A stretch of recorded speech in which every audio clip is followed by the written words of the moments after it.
Hello there, in today's video we are going to be talking about the new DJI Ronin S and specifically the new firmware that was released for it earlier this week, as well as what the situation is with camera compatibility, because originally DJI put out a list of cameras that were compatible and that has changed and things have become a little bit clearer over the last few days, and I'm going to try and give you guys some info and hopefully you'll understand what the current position is. Now, I haven't been able to play with the Ronin S yet. One of my clients does actually have one on order, and as soon as that comes in I'm going to be able to spend a few days with it, and once it does I'll hopefully give you guys some extra information. In the meantime, if you are looking for a review on the Ronin S, I would suggest taking a look at the one from Philip Bloom. I'll put a link to it in the description for this video, and as usual from Phil, it pretty much covers everything you would need to know. First of all, taking a look at the new firmware. They released version 1.2.0.10 and it's got a whole host of new camera compatibility as well as fixing a number of issues. One of them was the problem with motion lapse. On the original firmware, it would continue to move the gimbal as the motion lapse triggered your shutter on your camera. The problem with that was it would cause any long exposures to blur. What DJI have now done is adjusted it that it stops moving the gimbal for it to take the image and then continues to move once the shutter has closed. Further to this, they recommend that you use an electronic shutter in that mode and not use the mechanical one to make sure you're not introducing any further vibrations as well. Camera support, they have added support for the Nikon D850 as well as the Canon 5D, and I'll come on to that a little bit more later when I talk about the camera compatibility. They have also improved support for the IR wand. Now, depending on what system your camera uses, you either need to use a USB cable connection or the infrared wand, and what was being found on the IR was that it wasn't always triggering the camera as well as it should have, and they are continuing to optimize that. However, the reports are it's a lot better on this current firmware. I will put a link in the description to this video for these release notes, and if you do have the Ronin S, I would suggest go checking it out and having a full read so you are aware what they have changed. Next, I want to talk about camera compatibility, and this is actually quite a complex subject, and I should explain what I mean first. When I say compatibility, I am talking about the Ronin S's ability to control features within the camera. I am not talking about the Ronin S's ability to stabilize it or it be balanced. I'm purely talking about the ability for the Ronin S app to fire the trigger, control video start stop, and the possibility of it using focus. When I say focus, I am talking about the ability to use the focus that is built into the camera's lens. I am not talking about using an external follow focus. Some camera models with some lenses will allow you to control the focus that's available within the lens on the knob on the side of the Ronin S, whereas others you will have to use an external follow focus motor, and DJI have said that will be available at some point in the future. However, for the purposes of this video, when I say compatibility, I mean no additional hardware required. It will start-stop the camera and the possibility of controlling focus. Now, DJI released a list before the Ronin S was out, and things have actually changed quite a lot because the original list was trying to show both weight compatibility as well as electronic control compatibility. They've now separated those two lists off and things are a little bit clearer. Alongside that, this week's firmware update has brought some additional support as well, as I mentioned earlier in the video. I'm going to start with Canon and trying to explain what the situation with that is. Now, this week's firmware supported the Canon 5D Mark IV. According to the list DJI put out, you need to use the infrared wand with the Canon, so it controls the camera via the IR input on the side. However, they have now added support via USB for the 5D Mark IV that allows you to do both start-stop video, fire the shutter, as well as control the pull focus. Alongside that, there is also undocumented support for the 5D Mark III. However, there is a slight issue you need to work around. The cable they supply is a micro USB and the 5D Mark III uses a mini USB port.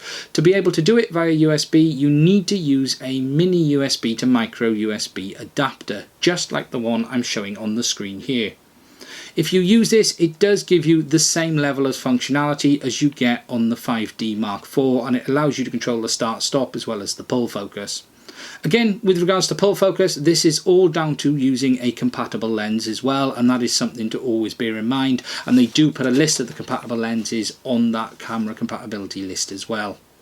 With regards to other Canon models, well, it's all a little bit unclear. Regarding those models, we know that there is compatibility. Regarding the M range, for instance, the mirrorless range from Canon, the M50, the M5 and the M6, there's no further info whatsoever. So as it stands today, I don't know if those models do work or they don't. The only ones that are officially supported are the 5D Mark IV and the 5D Mark III, and there is some info on the 5D Mark II, and it does allow you to stop recording as well as take stills. However, there is no focus control on those models as far as I can tell. Next, I'm going to move over to Nikon, and currently there is only one supported camera for the Ronin S, and that is the D850. It supports control via the USB, and it allows you to do all of the same usual features: pull focus, stop recording, as well as taking stills. Now, I do have some other information on other Nikon models. I know that the D810 does not work, as well as the D800. With the D810, if you plug it in, it goes into PC mode, the back screen turns off, and there's no control over the camera. The D800 does something weirder. As soon as you plug it into the Ronin S, it pretty much kills the gimbal and the whole thing goes limp. So those models definitely do not work. With regards to other ones from Nikon, well, it's all unconfirmed. I've been tracking around the forums and places like that, and there is some sporadic info that it does work on some models, but it doesn't on others. Now, a lot of the Nikon models do a micro USB 3 port, which is a micro USB with the extra bit on the side, and the cable DJI supply is a micro USB. Some users thought you weren't able to use this. However, if you simply plug the micro USB plug into the bottom half of that connector, you are able to connect to the camera. However, it may work or it may not, and people have been saying this model works and another person has been saying on their one it doesn't, so things are a little bit sporadic. Officially, with regards to Nikon, it's only the D850 officially as it stands today, and if you do have one, please give it a try and post some comments in the video and let us know if it is working or not. Next, I'm going to move over to Sony, and things here are a little bit better now than they were. Now, to get started, Sony models are only supported via the infrared connection. There is a lot of noise being made about getting a lot more Sony compatibility, and I know for a fact DJI have heard that, and they are working on that as one of their top priorities. However, today you only have support with the infrared connector cable, and that allows you to do certain features on the camera. Officially, there is support for the A6300 and the A7 II. However, there are other models that users have been saying are working. There was some sporadic issues with the Sony wouldn't trigger via the infrared, and it would and it wouldn't. However, my understanding is they have improved that, and the A6500 as well as the A7 II, the A7 III series and the A9 do appear to be working in a limited way, in the sense you are able to fire the shutter or start and stop video. With regards to focus support, there isn't any official focus support as it stands today, as I understand it. Finally, I'm going to talk about Panasonic, and the reason I've left this till last is because here is where the most compatibility stands. The GH5 is pretty much fully compatible with the Ronin S straight out the box. The cable plugs straight in the side, and you are able to control start, stop video, control the shutter, pull focus and trigger focus as well. The Ronin S with the GH5 paired together is the best combination of compatibility that you have out of the box. If you're a GH4 user, officially you need to wait for a cable to be released. However, DJI do have a cable that works. If you order the Ronin MX cable for Panasonic, so the Ronin MX RSS cable for Panasonic as shown here, you can connect this from the Ronin S to the Panasonic GH4, and it does allow you to start stop video as well as fire the shutter. However, there will be no focus control on the GH4 as I understand it, and you are going to need to use a follow focus motor in the future if you do want follow focus on that model. That is the information I have as of today. I don't know if that will change in the future or not.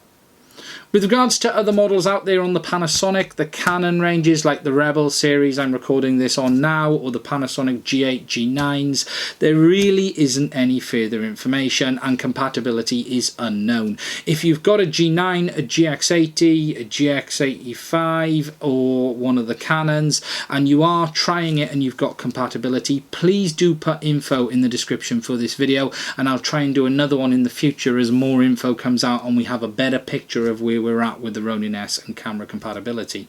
As I mentioned at the start of the video, I'm not talking about the gimbal's ability to balance the cameras. This is purely about what control features the gimbal has over the camera when using it with the Ronin app and the Ronin controls on the handle itself. All of this information is pretty much info I've got offline across multiple forums and multiple internet websites. If there is anything here that is wrong, I do apologise and please do correct it in the description for this video and I'll try and update it to make sure that it is correct. Thank you very much for watching this video. Please do subscribe to the channel. There is links in the description for this video for the products I've been talking about, as well as the video from Philip Bloom and the release notes and the camera compatibility notes for the Ronin S as well. Thank you for watching and I will do another one again soon. Recommended around that specifically is to use